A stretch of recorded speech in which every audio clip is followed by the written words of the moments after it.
Psychedelics Weekly. This is Joe and Kyle today. How are you doing today, Kyle? Pretty good, Joe. How are you doing? Lovely. Yeah, we're about to have the coldest day in 30 years in Colorado tomorrow. Wow. I hear there's some sort of legendary snowstorm about to hit the United States, too, pretty soon. Oh, boy. Yeah, I'll figure out some ways to make that happen better. That's cool. Yeah, so we're recording today on the 21st of December. This will come out on the 23rd. So really pumped. We got some really fun news to chat about today. Well, fun might not be the right word, but we'll get into it anyway. And then, what do we have going on, Kyle? I guess let's chat just for a moment about Vital. So we got Vital coming up. That'll kick off in April. What is Vital? Yeah, so Vital is our long-term in-depth training. It's 12 months, and it will be kicking off on April 17th with an introduction call, and then the 18th with class. Applications are now live for those that are interested in joining. It's broken down in 5 different modules. We have an overview, introduction of psychedelics, psychedelic history, and then get into preparation, harm reduction. We have navigating the psychedelic experience, assessment, and integration, and then also some experiential components as well. So giving the opportunity to do some of your own inner work and have an experience with breath work and other things possibly. That's outstanding. So I'm envious that you got to be so involved, but happy it happened anyway. We got to do one retreat together so far, and that was really fun. And yeah, you're about to head off to Jamaica for a whole month, which is amazing. For 2 different retreats, so it's gonna be awesome. Yeah. All right. So that'll kick off soon. So vitalpsychedelictraining.com, I think, and then you can get to it through Psychedelics today. Or you just Google it as a civilized person might. And then what else is coming up? We've got Convergence, March 30 through April 2. It's going to be an awesome event in Los Angeles, right in the downtown area. This beautiful art park called Wisdom. And it's going to be a gorgeous conference meets festival kind of deal. We're going to have immersive art, great places for conversation, beautiful food, and hopefully a lot of smiling faces. So really can't wait for that one. Carl Hart, Hamilton Morris are the headliners. We have a lot more folks on the roster as well. So really just excited to just keep pushing that one forward also. Cool. All right. I think that's enough for right now.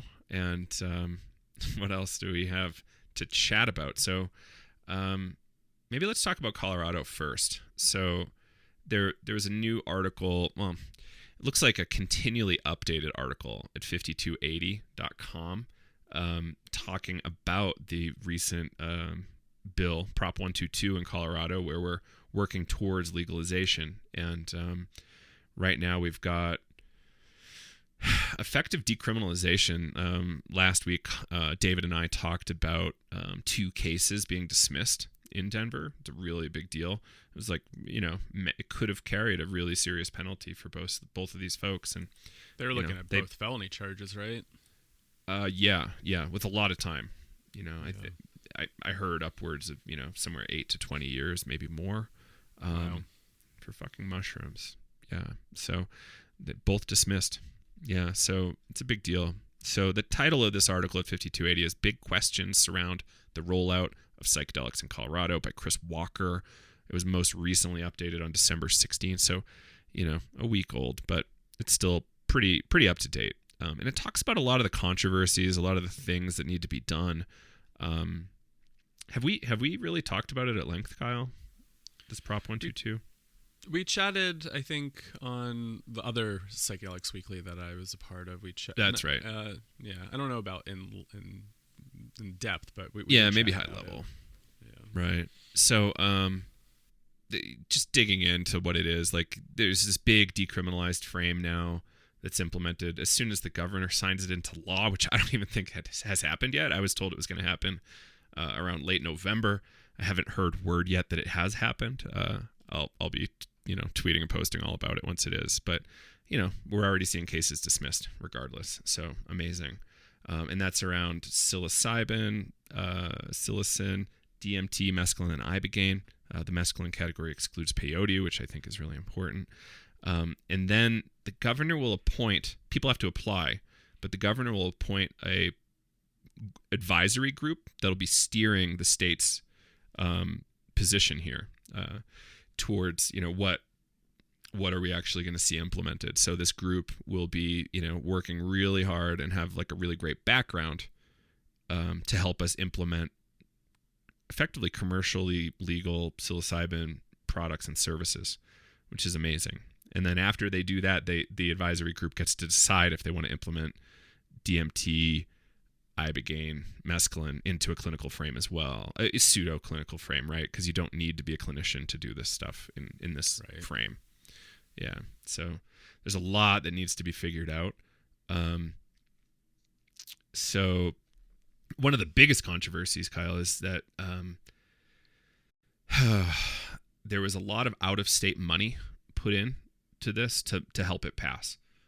And it took a couple $1 million, I think, to make it pass. I personally don't feel violated by this because, some of my friends will have their records cleared. Some of my friends aren't going to jail. And I think this is a great next step. So I don't feel super offended. Other people did. For some of the reasons around commercialization, they just, are really suspect around commercialization, which I suppose I understand. I just don't agree with those concerns. But so there's a few things. So there's a provision in here where in this article had some interesting phrasing. Like the state can have data shared from service centers about clients, all in kind of a HIPAA fashion. So really secure data for the most part. But what this means is there's going to be a lot of really good data for research to really accelerate research. And I think that's amazing. But, you being an LAC, Kyle, in New Jersey, you know about taking notes and, providing information that others have access to. How do you think this could go wrong or right in terms of like data collection and sharing that up with the state? Well, that was the interesting thing that they raised here. I think it is good to have like some sort of records, right? But where's that data going? And something that they did flag in this article was that, if, hopefully most of it's anonymous to some degree of what they would be capturing. There's no names or anything. It is anonymized, but there's a fear that you could get identified even with anonymized data. Right, and like the DEA or the feds could possibly like tap into that, identify people, and then they have access to all this. And it's a reminder. There was a line in there about without a warrant, right? The DEA can get pharmacy records without a warrant. Was that how they said it?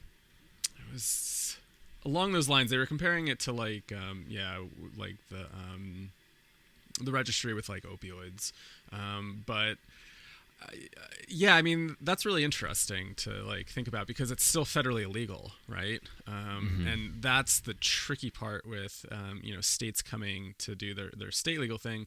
The feds, if they wanted to, they could come in there and have all this information on folks. And again, hopefully it's, anonymous and people aren't keeping like, names and this and that, which I don't know how those service centers will, right? If it was in the therapy context, you would have all that person's like, private health information. But I don't know how these service centers are going to operate. Like how is that data going to get collected? And I think they're still trying to figure all that out, right? We don't really know how this is going to unfold. Still early days here. But at least they're flagging it, right? And I didn't really think about that of like, oh yeah, like it's still federally illegal, and could this be a really great resource for the feds if they wanted it? Possibly. Right. And let's hope not. Yeah. If these kinds of treatments are good enough for Hunter Biden, they should be good enough for the rest of us, right? The president's son, for instance, if people aren't aware. So, the feds, I could see some federal overreach. I would hope that Colorado has a big enough influence federally that we're not going to see that. I've seen other states threaten that federal agents would be detained if they interfere with state legal programs, which I love that kind of conflict. And I hope that kind of stays high here. States' rights are important. Some people disagree, but I think it's really important. And it's a way for us to innovate, right? We've got kind of 50 countries in one. Yeah. Yeah. Here's, I guess, part of the Go for quotes it. here. This is from, it's in this article, and Mason Marks is making some of these comments. He's saying, there's always a risk the information could be hacked or leaked, but perhaps more concerning, federal authorities could have access to it pretty easily. A state-run database of psychedelic client information could easily be accessed by federal agencies such as the DEA due to a case earlier this year in which the federal First Circuit Court of Appeal held that the DEA could search a state prescription database without a warrant. The DEA and other agencies likely have more leeway regarding psychedelics because, unlike prescription medications, psychedelics will remain federally illegal if Prop 122 passes. That's what he wrote there. One thing I noticed that seems to be getting blown up is it doesn't, in the language I've read, seem mandatory that there's data collection and sharing. It seems like these people should be having informed consent about data sharing. So this is an easy thing to implement. Do you opt out of data sharing? Yes or no? Right. And it sounds like the NMHA will require client data to be anonymized as well. Right. Even if we do collect it, it will be anonymized. And yes, like there is a risk that you could be identified through anonymized data, but how paranoid do we need to be? Like I just don't totally understand. I totally agree that we need privacy. I just don't know how paranoid we actually need to be with our medical records yet. But this is something I need education on. I know people have been marginalized for diseases in the past, so perhaps that's part of it.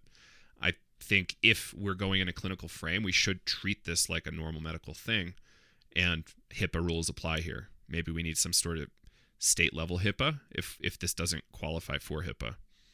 So a proposal for you all out there. And massive fines if you do get hacked. Hacks happen. Mm-hmm. How many medical hacks have you heard about? And I've had to get HIPAA training so many times as part of my software career, so I knew what it was like if I was rolling around with unencrypted patient data. Right. Yeah. Like upwards of $250,000 fine for an individual infraction, I think. Yeah. Nuts.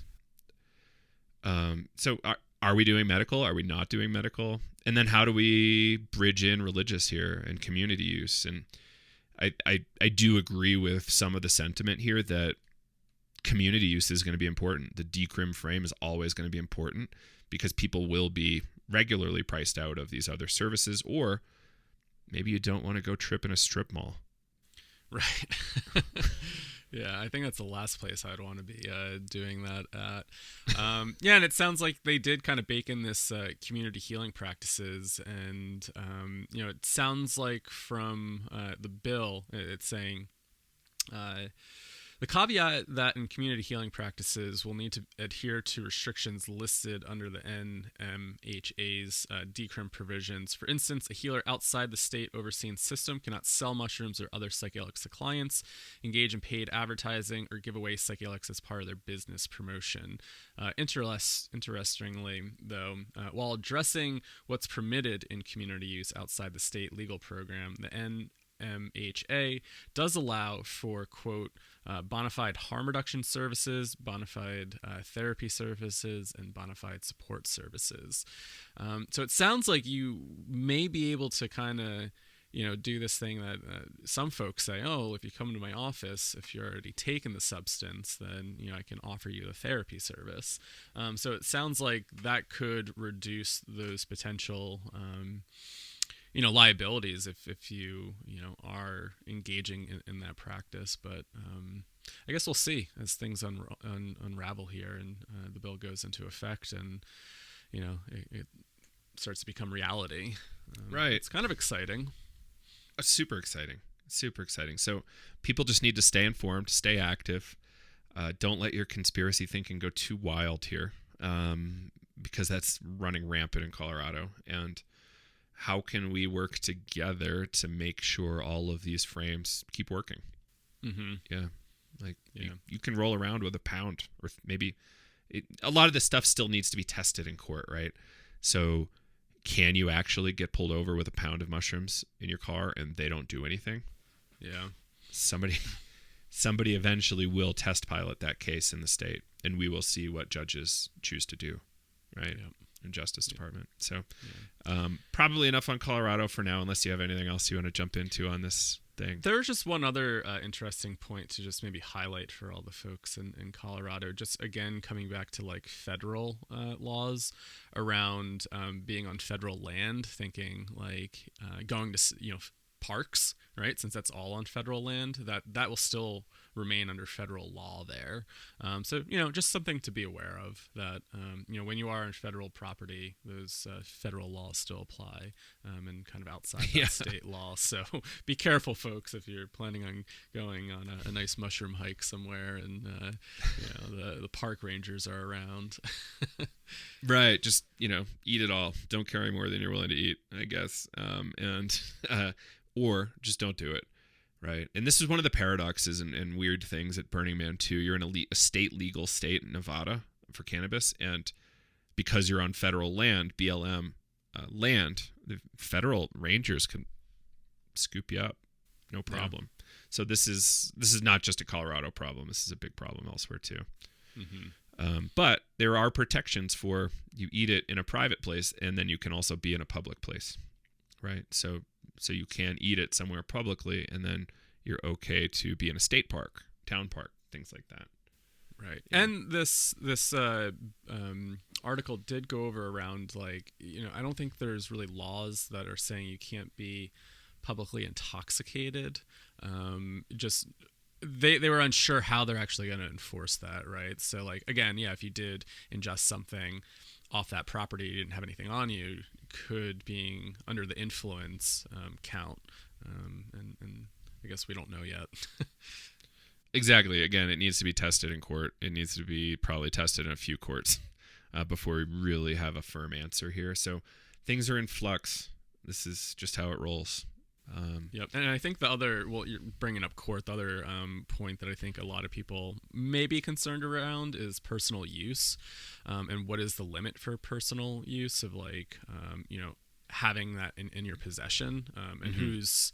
who's deciding that. If somebody did get arrested, they went to court, is the court just deciding what's in range of? It's going to be the judge. Yeah. So it's going to be either local, district, or state level judge that has to make these rulings. And you can escalate. You could, countersue the courts to probably just keep going up if you have those kinds of resources. So be safe in the meantime. Try to only carry what seems reasonable, and go forward safely, cautiously still. Yes, we're safer. We're not perfectly safe. I'm just excited for, you get busted with DMT in your pocket, the policeman takes it away, then you can sue the police department ostensibly, assuming you don't have too much. Yeah, it's just really fascinating. So we'll see. There's a lot to do here. I urge Colorado folks to figure out how to make amends with people they may have pissed off through this process. It was really ugly. It's my lived experience of it was pretty ugly. And I was barely involved. So let's try to figure out how to make peace so we can go forward. Yeah. Anyway, let's jump on to some really quick hit of good news. It looks like the DOJ at the federal level is working on this crack sentencing disparity. So historically, crack users have been sentenced really harshly for crack possession and use. And the crack is identical to cocaine. Like, there's a little bit of baking soda in there or something as a binding agent, but it's largely the same thing. And black folks have been really disproportionately impacted by this. And I think our good friend Joe Biden kind of architected this in around 86, one of the articles said. But the DOJ is now working to rectify it, like 20-something years later, right? Which is good. I can read a little bit here from this article by NBC News. So, Attorney General Merrick Garland issued new guidance on Friday, essentially eliminating the disparity in federal sentencing for the distribution of crack cocaine versus powder cocaine. which you just mentioned, a policy that's long punished crack offenders and people of color more severely. And in the two memos, Garland said that sentence disparity was simply not supported by science. I kind of like that, as there's no significant pharmacological differences between the drugs, and the two forms are the same, with the powder readily convertible into crack cocaine. Prior to the guidance, which takes effect in 30 days, crack cocaine triggered harsher sentences than powder.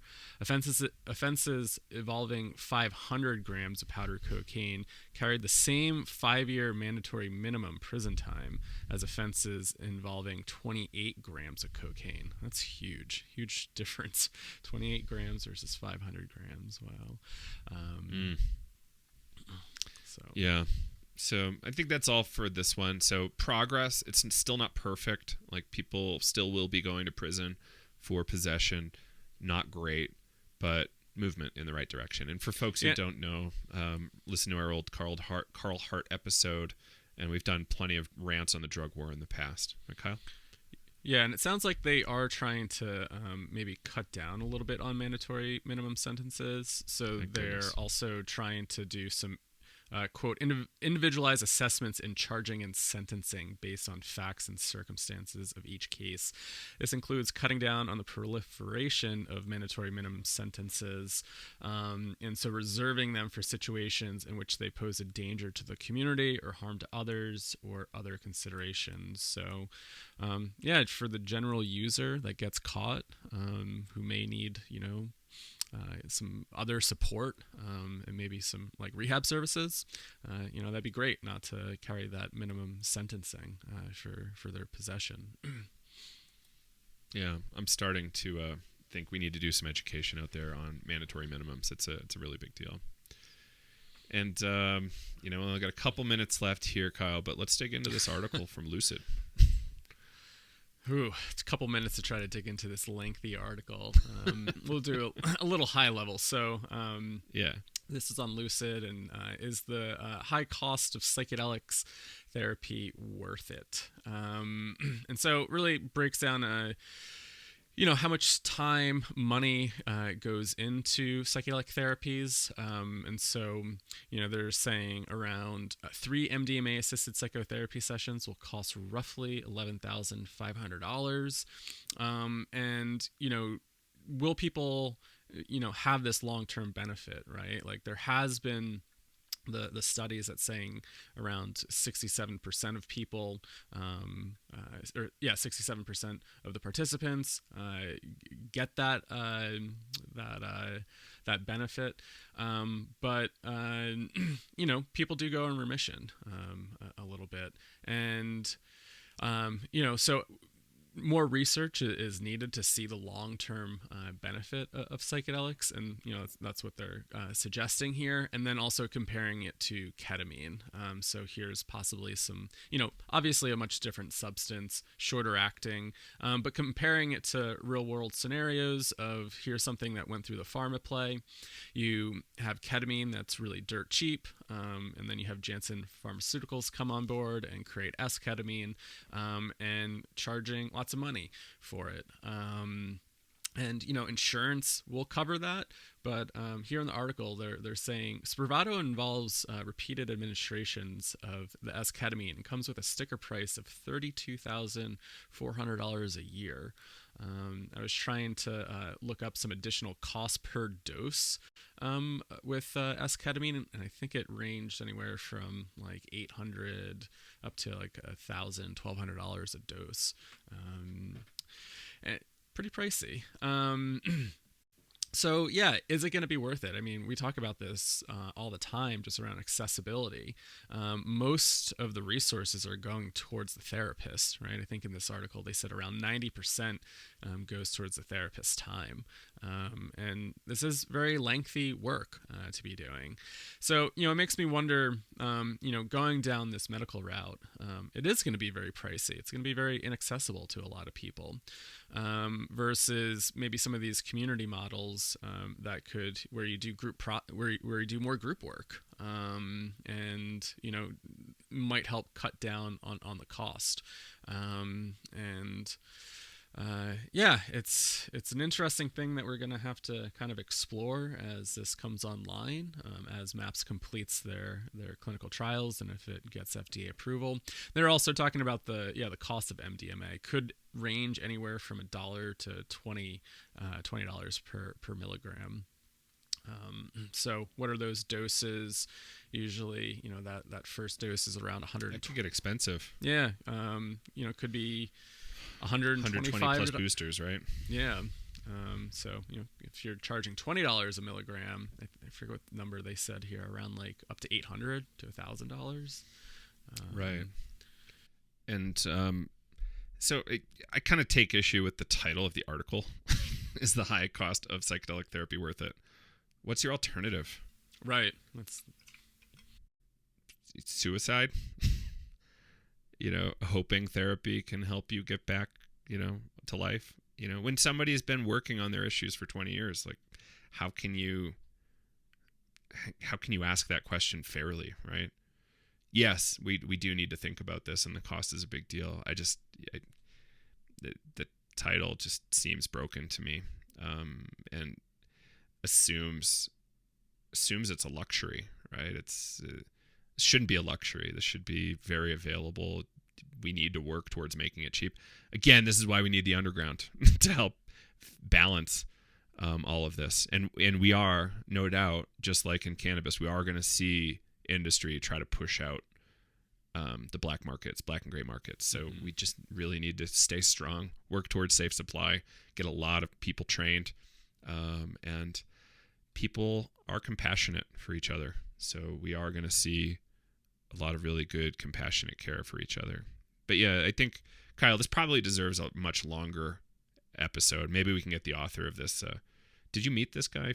What's Flores, his name? yeah. I met him over at ICPR, actually, which was really nice to finally meet Flores in person. Let's try to get Flores on the show. Maybe we can do a three-way and talk about this cost issue. Flores has thought about it plenty. His site, Bloom Analysis, is that? Blossom. The same. Blossom. So close. Blossom. Really, really impactful site with a lot of really great data. So, yeah, Flores, maybe we can get you on and we can dig really deep into this issue. Yeah, no doubt. But yeah, the white market, like the above ground market, is not the only market, and it's not the only way to access these things. Yeah, LSD is endlessly cheap. Mushrooms are endlessly cheap. MDMA from the black market isn't always perfect, but it's certainly a lot cheaper than what we just chatted about there. Yeah. I mean, just reading through this article, I mean, it's really just based off of like, is it worth it with the high price tag, right?